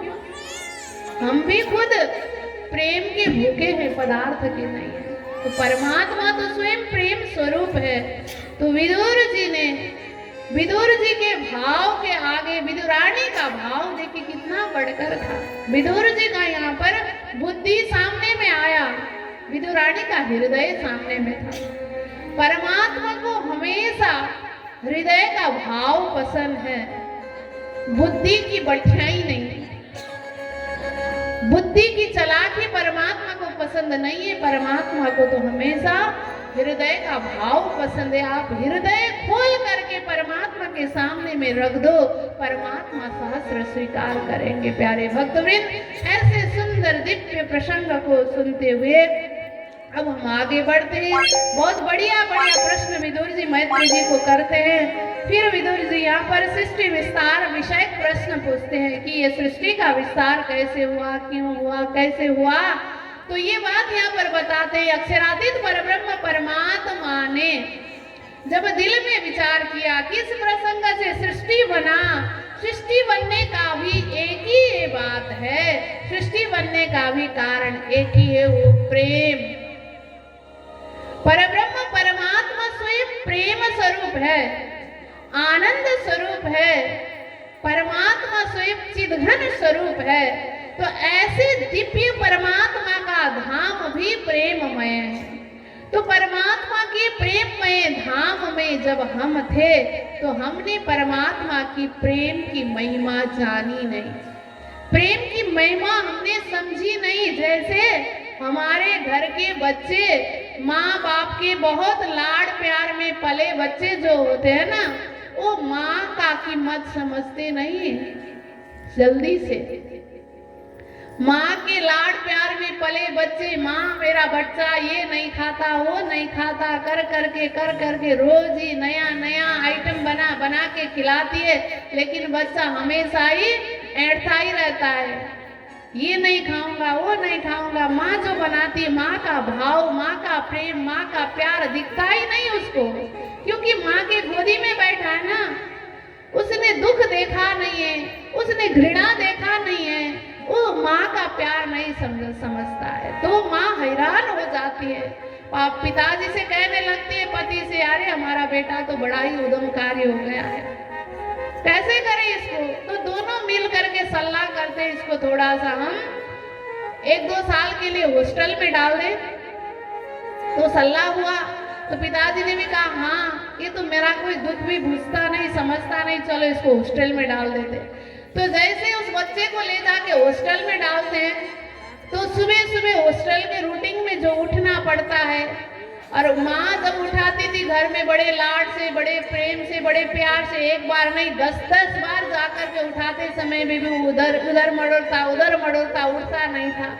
और हॉस्टल में एक बार वार्डन ने आकर के उठाने पर नहीं उठा तो फिर तमसे पड़ने लगते हैं, तब भी उसको माँ की याद आने लगती है, वो माँ मुझे कितने प्रेम से उठाते थे। जब वो सुबह नाश्ता करने बैठता हॉस्टल में, हॉस्टल का जो भोजन है, हॉस्टल की जो परिपाटी है, वहाँ का जो बेस्वादिला भोजन खाता, तो माँ की बनाई हुई एक चीज की याद आने लगती है उसको। माँ का किया हुआ प्यार, माँ का किया हुआ प्रेम एक उसको याद आने लगता है। जब हॉस्टल का दुख देखता है तो माँ का प्यार, पापा का प्यार उसको याद आने लगता है। जब वो जानने लगता है, समझने लगता है। ठीक इसी तरह से हम भी परब्रह्म परमात्मा के दिव्य धाम में प्रेमी प्रेम की भूमि में, आनंद की भूमि में रमण कर रहे थे, तो परमात्मा ने देखा कि ये मेरे प्रेम की भूमि में बैठ कर के मेरी ही आत्मा मुझे ही मेरा ही प्रेम की महिमा को नहीं जान पाई। तो परमात्मा ने क्या किया, विचार किया। क्या विचार किया परमात्मा ने, पहले लई हक के दिल में, पीछे आए माए नूर, ता पीछे हादी रूहन में यूं कर हुआ जहूर। बोलो कृष्ण कन्हैया लाल की जय। परमात्मा ने विचार किया कि मैं मेरे आत्माओं को असत जड़ दुख का खेल दिखाऊंगा, ताकि ये मेरे प्रेम की महिमा, मेरे मेहर की महिमा, मेरे इशक की महिमा को समझे। तो परमात्मा ने दिल में लिया। परमात्मा ने दिल में लेते ही ये बात अक्षर ब्रह्म के दिल में आई। अक्षर ब्रह्म के दिल में आते ही श्यामा जी के दिल में, 12,000 के दिल में आया। फिर यही बात अक्षर ब्रह्म की आज्ञा से अक्षर ब्रह्म सपना में चले गए। अक्षर ब्रह्म का सपना का शरीर आदि नारायण बने। आदि नारायण का मन स्वरूप शेष नारायण बने। शेष नारायण के मन के स्वरूप त्रिदेव बने, ब्रह्मा विष्णु महेश। यामे मां विष्णु मन्ना मनथे त्रिगुण ताथे थिरचर सब उत्पन्ना। फिर ब्रह्मा विष्णु महेश त्रिदेव के द्वारा ये सारे सृष्टि थिरचर सारा ब्रह्मांड बन करके तैयार हुआ। बोलो कृष्ण कन्हैया लाल की जय। तो अब फिर सृष्टि से धीरे धीरे आगे जाते जाते आगे बढ़ता गया। फिर सृष्टि बनने के बाद ब्रह्मा जी ने अपने चार मानसिक पुत्र को पैदा किया, सनक सनंदन सनातन, और उनको कहा सृष्टि विस्तार करो। 4 शनकादिक ने मना किया। फिर 10 मानसिक पुत्र पैदा किए ब्रह्मा जी ने, उन्होंने भी मना किया सृष्टि विस्तार के लिए। तो अब क्या किया जाए, फिर ब्रह्मा जी ने विचार किया। फिर ब्रह्मा जी ने अपने वाणी से सरस्वती छाया से करदम ऋषि को पैदा किया। फिर आगे ब्रह्मा जी ने वाम अंग से मनु और दाया अंग से शतरूपा की सृष्टि की, और दोनों को कहा सृष्टि विस्तार करो। मनु और शतरूपा के द्वारा अब ये सृष्टि मैथुनिक सृष्टि प्रारंभ होने लगा। तो सृष्टि प्रारंभ होने से पहले मनु महाराज जाकर के ब्रह्मा जी से आग्रह करते, प्रभु आपने कहा सृष्टि विस्तार करो, आज्ञा तो दी हमें, लेकिन कहाँ जाएं? अभी तो पृथ्वी तो नहीं है, धरा को तो पृथ्वी को तो हिरण्याक्ष ने अपने चंगुल में छुपा के रखा है, हम कहाँ सृष्टि करें? तो उस समय फिर ब्रह्मा जी सोचने लगते हैं। तो ब्रह्मा जी के नासापुट से एक छोटा सा तत्व जमीन में गिरा, और वहां से फिर पल भर में विशाल रूप लिया। तो ये कोई नहीं था, ये ब्रह्मा जी के द्वारा अवतरित भगवान वराह का अवतार था। बोले श्री वराह भगवान की जय। और वराह भगवान गए, हिरण्याक्ष से युद्ध किया, और पृथ्वी को उसके चंगुल से छुटा करके वराह भगवान ने स्थापित किया। पृथ्वी स्थापित होने के बाद अब फिर सृष्टि प्रारंभ हुआ। सृष्टि प्रारंभ होते समय मनु और शतरूपा के द्वारा देवहूति, आकृति और प्रसूति 3 पुत्री पैदा हुई, और 2 पुत्र हुए, प्रियव्रत और उत्तानपाद। अब इनके द्वारा सृष्टि आगे बढ़ता गया। तो सृष्टि बढ़ते बढ़ते देवहूति का जो विवाह है वो करदम ऋषि के साथ हुआ। करदम ऋषि समाधि में थे, मनु ने जाकर के विवाह तो कर दी, लेकिन वो तो विवाह करते ही समाधिस्थ हो गए। देवहूति पास में बैठ करके सेवा करती रही, हजारों वर्ष तक सेवा करते करते वो तो बड़े जीर्ण हुए।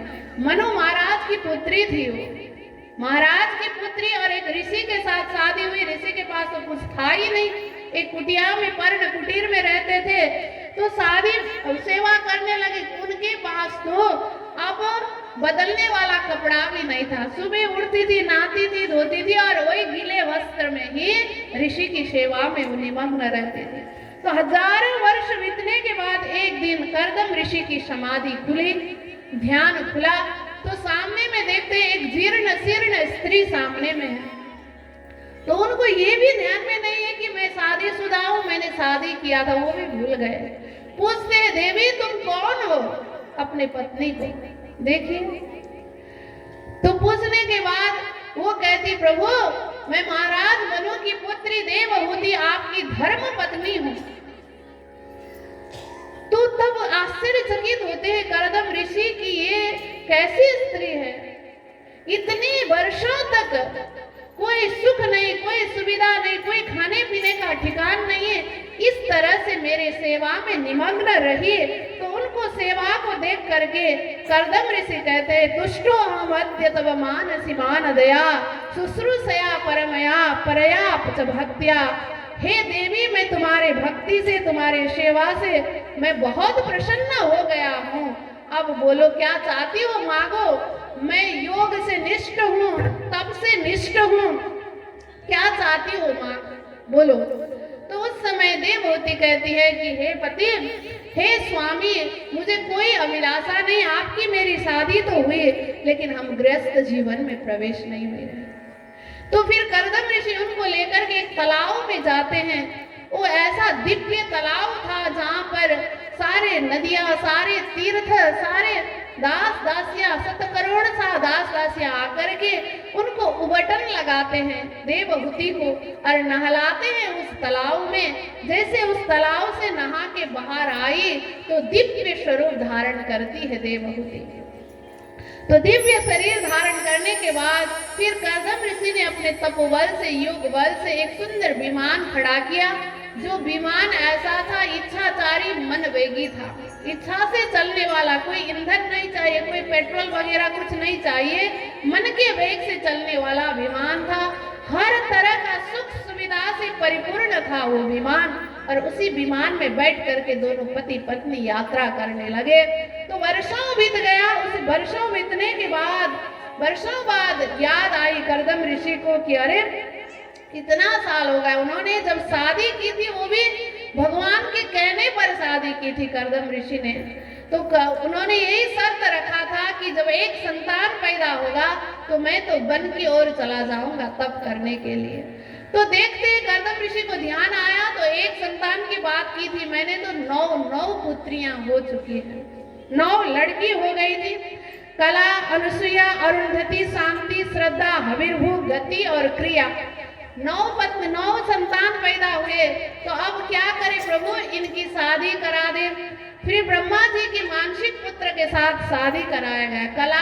कला की शादी मरीचि ऋषि के साथ, अनुसुईया की शादी अत्रि ऋषि के साथ, अरुंधति की शादी भृगु ऋषि के साथ, शांति का शादी अथर्वण के साथ, श्रद्धा का शादी अंगिरा के साथ, हविर्भू की शादी पुलस्त्य ऋषि के साथ, गति की शादी पुलह के साथ, क्रिया की शादी कर्तुक ऋषि के साथ होने के बाद अब ऋषि आज्ञा मांगते हैं देवहूति से, मुझे आज्ञा दो, मैं तो जाऊंगा वन में तप करने के लिए। देवहूति कहती प्रभु ये तो सब लड़कियां हैं, ये तो सब पराई घर चली जाएंगी, मैं तो अकेली हूँ।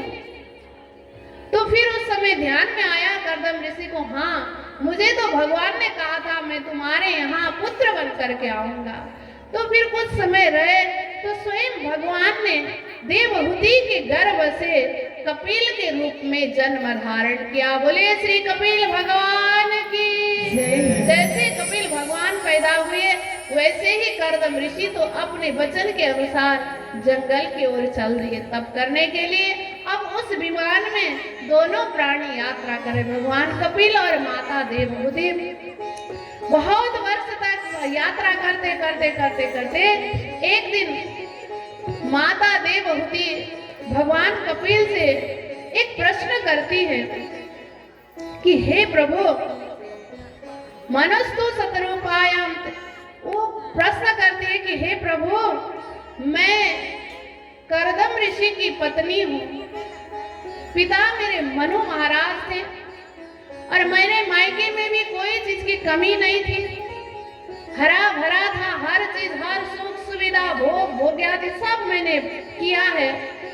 लेकिन यहाँ आई तो ऐसा सुंदर विमान, मेरे पति कर्दम जैसे ऋषि, योग निष्ठ तप निष्ठ ऋषि थे, उनके योग बल में कोई कमी थी नहीं। तो हर चीज, सारा भोग आदि मैंने सब ग्रहण किया है, सब मैंने भोग किया है, फिर भी मेरे मन में शांति नहीं है, मुझे तुष्टि मिला नहीं है, मुझे संतुष्टि हुआ नहीं है, मैं क्या करूं प्रभु। इस तरह से वो प्रार्थना करती है कपिल ऋषि से, कहती है निर्वण्णा नितराम भूमन सद इंद्रिय दर्शनात् एन संभाव्य मानेन प्रपन्नंधम तम। प्रभु हे प्रभु आप आप मेरे पुत्र नहीं, आप साक्षात भगवान के अवतार हो। आप बताइए मेरे मन का असंतुष्टि का कारण क्या है? तम त्वागता हम शरणम शरण्यम सौभृत्य संसर तरो कुठारम जिहासयाम प्रकृति पुरुषस्य नमामि सर्वम सद्धर्म विदाम वरिष्ठम। हे प्रभु आप बताइए मेरा असंतुष्टि का कारण क्या है? तो कपिल भगवान कहते, हे माते, आपने अभी तक जो भी भोग भोगा, जो भी आपने भोग किया है, ये सब क्या है? इंद्रिय तर्षणा। ये सब का सब आपने तो इंद्रिय तृप्ति के लिए भोग किया है, आत्मा संतुष्टि के लिए नहीं। आत्मा तृप्ति का कोई भी आहार आपने नहीं किया है। आपने पिता के घर में भी जो भोग भोगे हैं, पति के पास भी आकर के जो भी सुख सुविधा भोग भोगादि का आपने ग्रहण किया है, ये तो सब के सब इंद्रिय को तृप्ति करने वाले हैं। लेकिन इंद्रिय हमारे कैसे हैं? इंद्रिय का क्या विशेषता है? ये इंद्रिय तो कभी तृप्त होने वाले नहीं है। ये तो अभी खाया, फिर थोड़ी देर में वैसा का वैसा ही है। जैसे हवन करते हैं ना, हवन कुंड में जब चरु हवन करते हैं तो चरु डालते हैं तो अग्नि एकदम प्रज्वलित हो जाती है। फिर थोड़ी देर चरु न डालो तो शांत होती है, फिर चरु डालो तो फिर प्रज्वलित हो जाती है। ठीक इसी तरह हमारे इंद्रियां हैं, जितना इसको भोग दो ना, कभी ये तृप्त होंगे नहीं। जितना दो और प्यास बढ़ता जाएगा। इंद्रिय तो भोगते इंद्रिय खत्म हो जाएंगे, लेकिन इनका प्यास पूर्ण नहीं होगा। नहीं तो अभी याद करिए तो 40 साल 50 साल के बाद में आंख की रोशनी कम होती गई है। कितना भोग भोगा है, आंख ने कितना दृश्य देखा है, लेकिन अभी तक भी आंख को तृप्ति मिली है क्या? रोशनी चली गई, पावर बढ़ा बढ़ा के फिर सीरियल देखते रहते हैं, टीवी देखते रहते हैं। देखने की जो इच्छा है वो आंख की तृप्ति हुई नहीं। जीवाने स्वाद लेते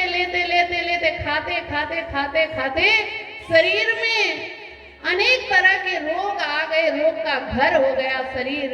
डायबिटीज हो गया, प्रेशर हो गया, थायराइड हो गया, क्या क्या हो गया। फिर भी ये जीवा क्या कहता है? डायबिटीज है तो भी छुप छुप के भी एक रसगुल्ला तो ले ही लेता है। भोगते शरीर को भोग लिया है, इसने इंद्रियों को भोग लिया है, लेकिन तृप्ति कभी नहीं होती। हे माता, इंद्रिय की तृप्ति के पीछे आप पड़ोगे तो कैसे होगा? आप तो आत्मा की तृप्ति का भोजन आपने ढूंढा ही नहीं, आप आत्मा की तृप्ति का खुराक आपने लिया ही नहीं। जब तक आत्मा की तृप्ति की ओर आप बढ़ोगे नहीं, तब तक आपको पूर्णता का अनुभव होगा नहीं। तो कैसे करें? उसके लिए क्या करें? तो कहते आप संत के पास जाओ, साधु के पास जाओ, गुरु के पास जाओ। तो कैसे संत के पास जाएं, कैसे गुरु के पास जाएं? पूछती है माता देवहूति। तो भगवान कपिल कहते हैं ऐसे साधु के पास जाओ जिनके पास ऐसा गुण हो। कैसा?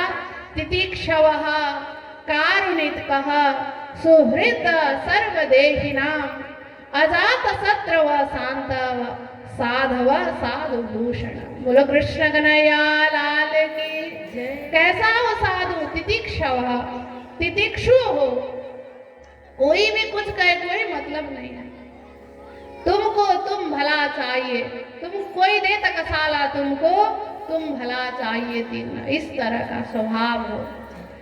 कारुणिकः, करुणा प्रदान हो, हृदय में वात्सल्य भरा हुआ हो, और सुहृद सर्वदेहिना, संपूर्ण समस्त प्राणी के प्रति सुहृद हो, सबको ऐसे जानता हो वो भी मेरे ही परमात्मा का आत्मा है, ऐसा समझने वाला हो।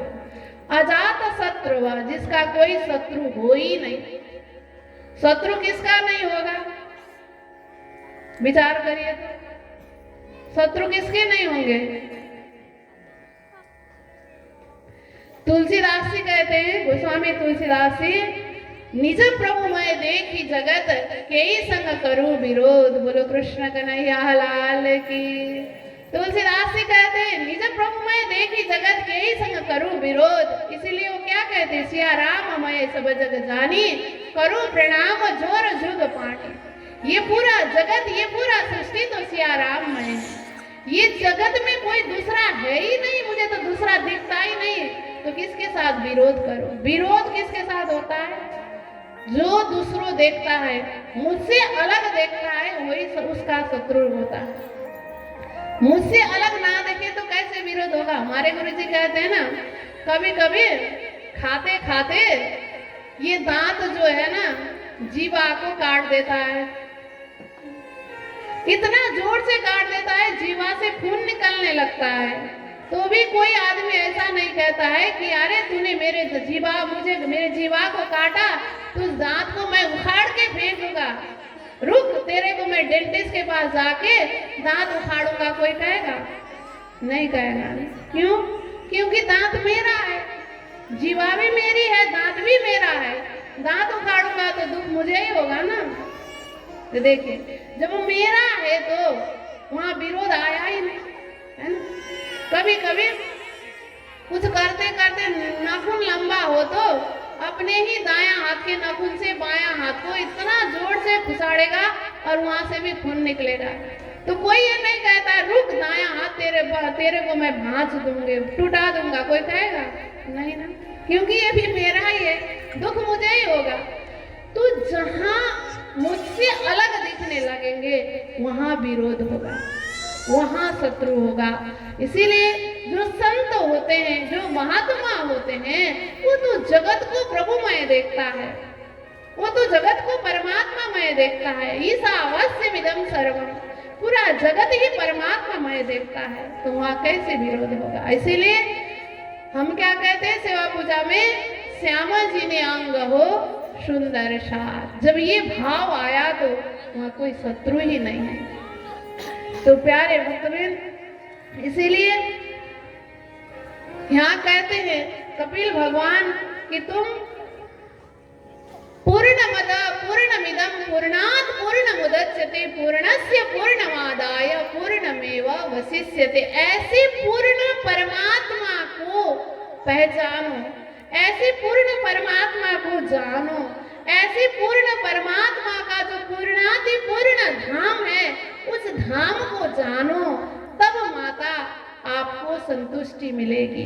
आपके मन में जो खिन्नता है वो दूर हो जाएगी, जो अतृप्ति है आपके मन में, वो तृप्ति जब पूर्ण होगी, जब पूर्ण परमात्मा की ओर बढ़ोगे आप, पूर्ण परमात्मा को पकड़ोगे आप, पूर्ण धाम की ओर यात्रा चालू करोगे, तभी आपको पूर्णता मिलेगी। प्यारे भक्तवृंद, तो ऐसे जो पूर्ण परमात्मा है उनका स्वरूप कैसा होगा,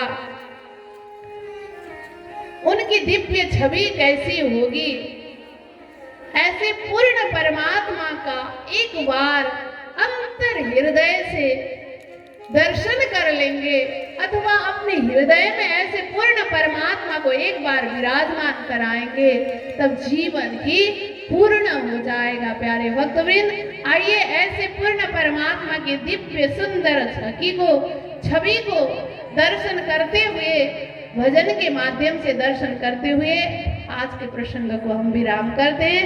आइए भजन के माध्यम से पूर्ण परमात्मा को हृदय में बिठाने का प्रयास करेंगे, उनके सुंदर छवि का, उनके दिव्य मूर्त का अपने हृदय में धारण करेंगे। सब कोई धीरे आगे आगे आ जाइए, तो थोड़ा आगे जगह है, पीछे जगह नहीं है, आगे आगे सरकते आइए। जरी की पगड़ी बांधे सुंदर आँखों वाला, जरी की पगड़ी बांधे सुंदर आँखों वाला, कितना सुंदर लागे बिहारी, कितना लागे प्यारा, कितना सुंदर लागे बिहारी, कितना लागे प्यारा। जरी की पगड़ी बांधे सुंदर आँखों वाला, जरी की पगड़ी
सारे भक्तवृंद परब्रह्म परमात्मा की असीम अनुकंपा हो जाए और श्रीमद् भागवत कथा के इस फल से, आज के कथा प्रसंग के फल से हम सबको उस पूर्ण परमात्मा की ओर बढ़ने का हमें रास्ता मिले, मार्ग मिले, सामर्थ्य मिले और हमारा जीवन भी परिपूर्ण हो जाए।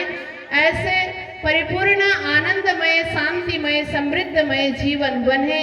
इन्हीं शब्दों के साथ आइए जय जयकार के साथ आज के प्रसंग को विराम करते हैं। बोलो कृष्ण कन्हैया लाल की, वृंदावन बिहारी लाल की जय, रास की रमैया की जय, गिरवर उठैया की जय, बोलिए श्री सद्गुरु महाराज की जय, बोलिए श्री प्राणनाथ प्यारे की जय, महारानी बाईजुराज की जय, महाराजा छत्रसाल की जय, तीनों पुरी धाम की जय, बोलिए श्री व्यासी महाराज की जय, बोलिए श्री सुखदेव जी महाराज की जय, श्रीमद् भागवत महापुराण की जय, सनातन हिंदू धर्म की जय, श्री 108 मंगलदास जी महाराज की जय, श्री 108 दीनदयाल जी महाराज की जय, श्री 108 राधिका दास जी महाराज की जय, श्री 108 सदानंद जी महाराज की जय, समस्त भक्त वृंद की जय, राधे रानी सरकार की जय। जय जय श्री राधे, जय जय श्री राधे, जय जय श्री राधे श्याम। सतगुरु महाराज की